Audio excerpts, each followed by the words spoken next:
Hello, everyone.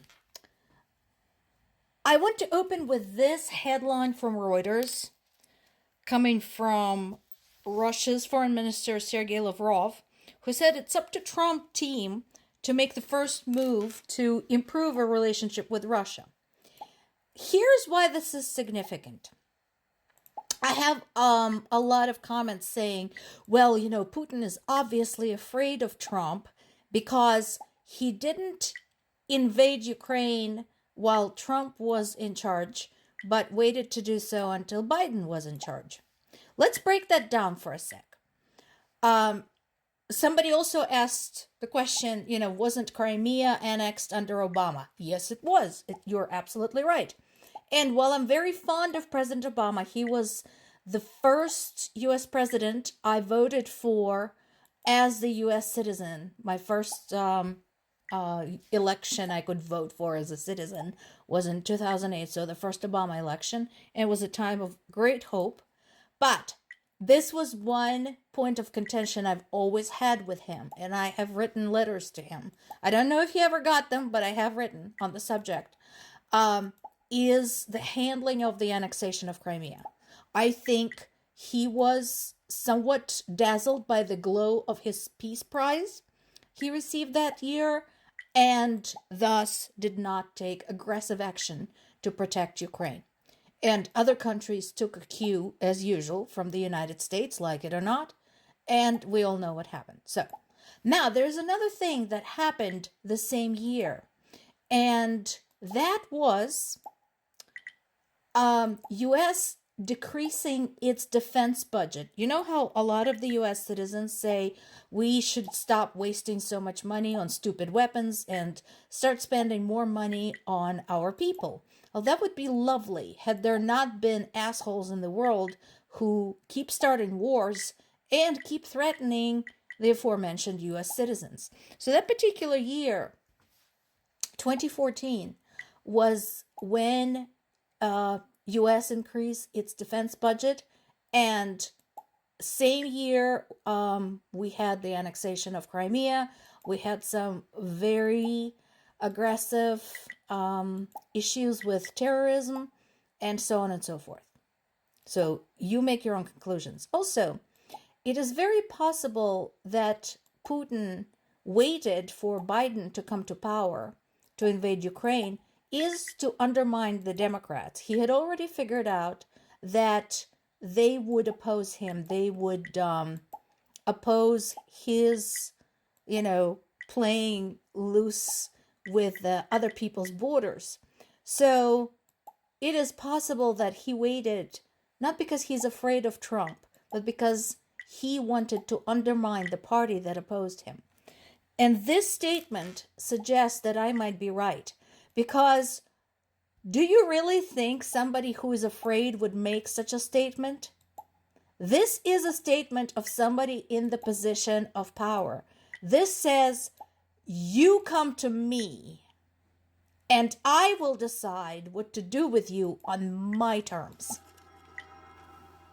So Ukraine continues its operations targeting military objects within Russia. This time we're talking about a military industrial facility in Kamysh-Shahtinsky. This is actually fairly close. This is in the Rostov region, so it's one of the border regions that Ukrainians can reach fairly easily. The third point over there talks a little bit more about what sort of facility it was.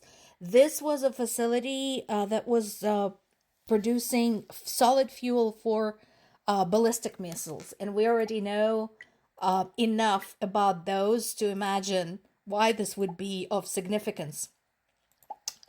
Just based on the sheer volume of ballistic missiles of various calibers Russia has been firing off at Ukraine. So definitely important.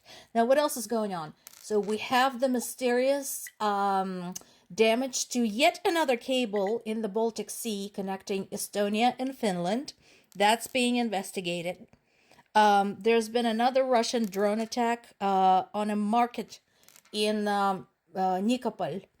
and 8 people were injured again. Russians just can't be asked to give people a break at least during holidays. No, no, no, no, no. Gotta go, make people's lives miserable. Christmas time.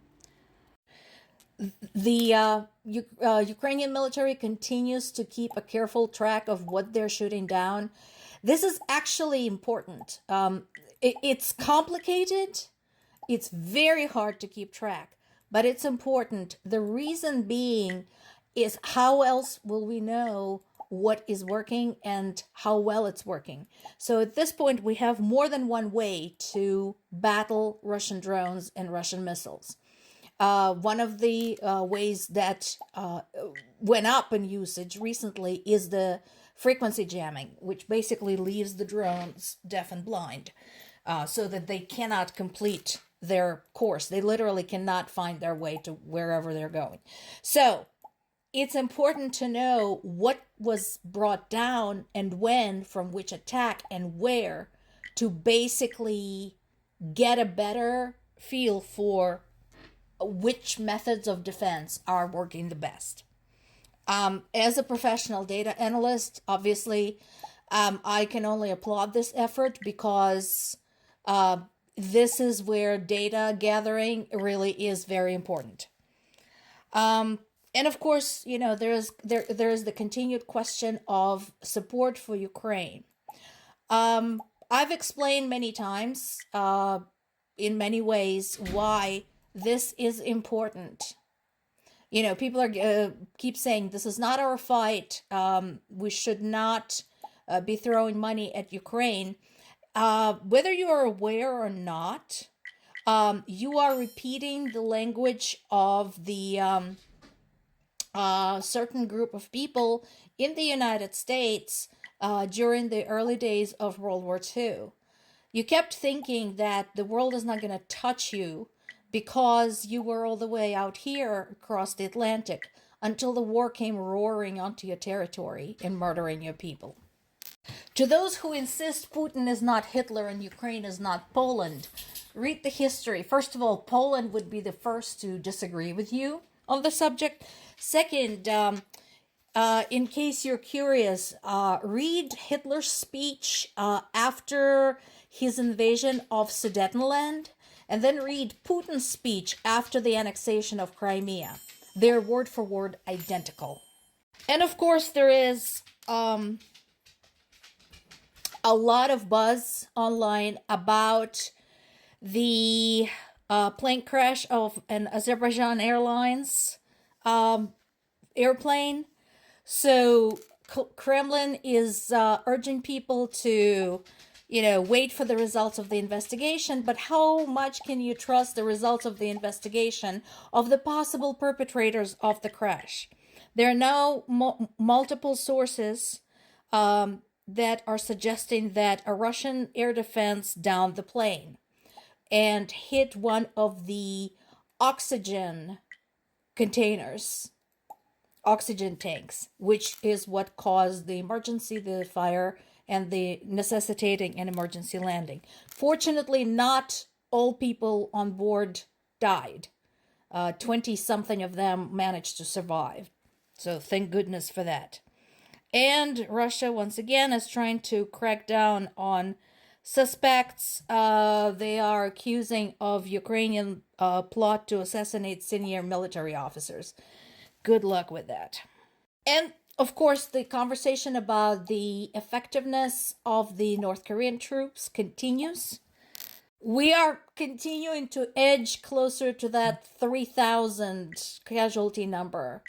So that actually escalated quite quickly, because we went from first talking about, just a few dozen here and there, then hundreds, and now we are into thousands, and that doesn't surprise me at all.